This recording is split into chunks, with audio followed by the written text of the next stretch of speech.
बिस्मिल्लाहिर्रहमानिर्रहीम। मैं हूं नुमान सिद्दीक और आज के लेक्चर में हम डिस्कस करेंगे sources of green house gases.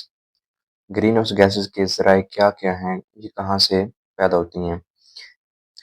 Last lecture में हमने जो है वो ग्रीन हाउस इफेक्ट को और ग्लोबल वार्मिंग को डिस्कस किया था। ग्लोबल वार्मिंग बेसिकली क्या होता है कि ग्रीन हाउस गैसों की वजह से जो ज़मीन का औसत टेम्परेचर है वो बढ़ रहा है और इस फिनोमिना को जो है वो ग्लोबल वार्मिंग कहते हैं। आज जो है हम ये जानेंगे कि इनके सोर्सेज क्या हैं, ये गैसेस कहाँ-कहाँ से आती हैं।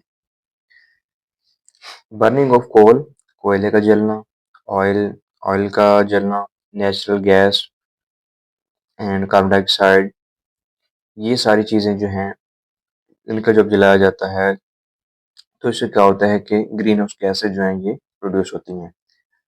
Half of carbon dioxide is utilised in photosynthesis. तो कार्बन डाइऑक्साइड की जो मिकदार प्रोड्यूस होती है उसका हाफ जो होता है वो फोटोसिंथेसिस में इस्तेमाल हो जाता है। फोटोसिंथेसिस क्या होती है? तो फोटोसिंथेसिस बेसिकली ये प्लांट्स के अंदर एक प्रोसेस होता है जिसके अंदर पौधे अपनी खुराक तैयार करते हैं। इसमें बेसिकली कार्बन डाइऑक्साइड और वाटर का इस्तेमाल किया जाता है। सूरज की रोशनी की मौजूदगी में ये रिएक्शन होता है और इसमें क्या होता है, ग्लूकोज प्रोड्यूस होती है जो कि पौधे खुराक के तौर पर इस्तेमाल करते हैं और इसके साथ ऑक्सीजन गैस प्रोड्यूस होती है जो कि हमारे सांस लेने के लिए ज़रूरी होती है। तो बेसिकली इसमें क्या होता है, फोटोसिंथेसिस में कंजम्पशन ऑफ कार्बन डाइऑक्साइड है। तो प्लांट्स का एक फ़ायदा ये भी है कि ये सिंथेसिस के अंदर कार्बन डाइऑक्साइड को इस्तेमाल करते हैं। नेक्स्ट जो है वो सोर्स वो है मीथेन। CH4 इसका मॉलिक्यूलर फार्मूला है। ये बहुत जो है इसके भी नुकसानदायक असरात हो सकते हैं। ये also green house gas. Methane भी एक ग्रीन हाउस गैस है।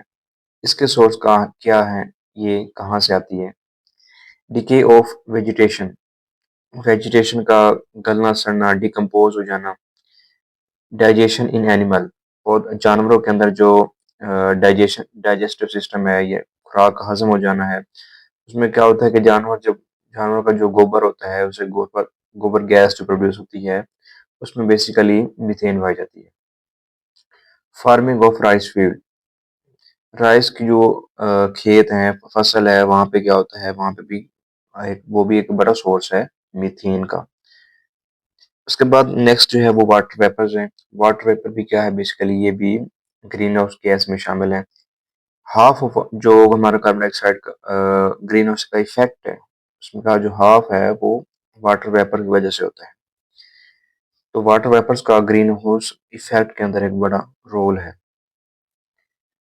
इफेक्ट्स ऑफ कार्बन डाइऑक्साइड, वो कार्बन डाइऑक्साइड जो है जब प्रोड्यूस होती है तो उसका हाफ तो हमने जैसे ऊपर हम डिस्कस कर चुके हैं कि जी वो फोटोसिंथेसिस में इस्तेमाल होता है। तो जो कार्बन डाइऑक्साइड गैस बाकी बच जाती है वो क्या करती है, उसके नुकसानदायक असरात हैं। वो क्या हैं?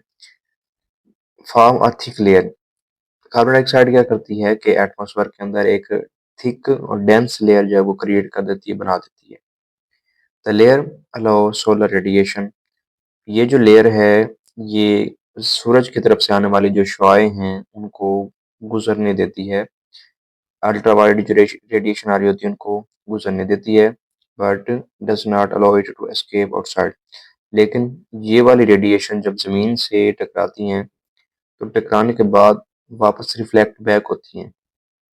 तो जब वो रिफ्लेक्ट बैक होती हैं तो वो जो IR इंफ्रारेड रेडिएशन होगी उनको वो वापस एटमॉस्फेयर में जाने नहीं देती, यानी एटमॉस्फेयर से बाहर नहीं जाने देती, बल्कि वो जो लेयर है वो ज़मीन के ऊपर ही उसको रोक लेती है, उनके शुआओं को।